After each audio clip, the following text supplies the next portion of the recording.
வணக்கம் மக்களே, welcome to the Jillunur family channel. நான் உங்கள் ஜெனி.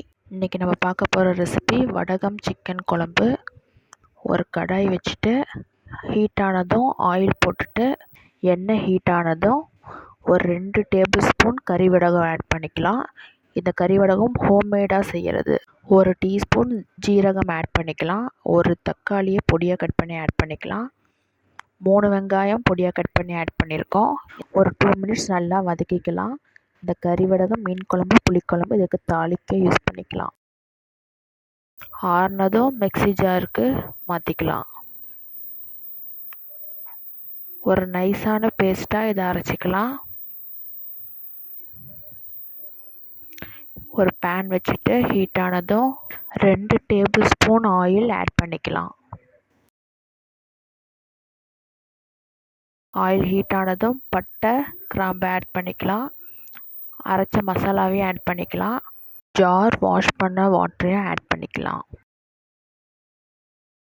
மஞ்சத்தூள் 1 ஸ்பூன், உப்பு தேவையான அளவு, பொடியாக நறுக்கின பூண்டையும் ஆட் பண்ணிக்கலாம். கொஞ்ச நேரம் கொதிக்கட்டும். கொதித்ததும் கலர் சேஞ்ச் ஆனதும் பச்சை மிளகா 2 ஆட் பண்ணிக்கலாம். வாஷ் பண்ணி வச்சுருக்க சிக்கனையும் ஆட் பண்ணிக்கலாம். இப்போ எல்லாத்தையும் மிக்ஸ் பண்ணிக்கலாம். பொட்டேட்டோ நாங்கள் இதில் ஆட் பண்ணியிருக்கிறோம், ஸோ அதை ஆட் பண்ணி மிக்ஸ் பண்ணிக்கலாம். ஒரு நெல்லிக்காய் அளவு புளி எடுத்து அதை நல்லா கரைச்சி வச்சுக்கலாம். அதையும் இதோட ஆட் பண்ணிக்கலாம். எல்லாத்தையும் ஒன்று போல் மிக்ஸ் பண்ணிக்கலாம். ஒரு அரை மூடி தேங்காய் எடுத்துருக்கோம், அதை பொடி பொடியாக கட் பண்ணி வச்சுருக்கோம். அதை ஜாருக்கு மாற்றிக்கலாம்.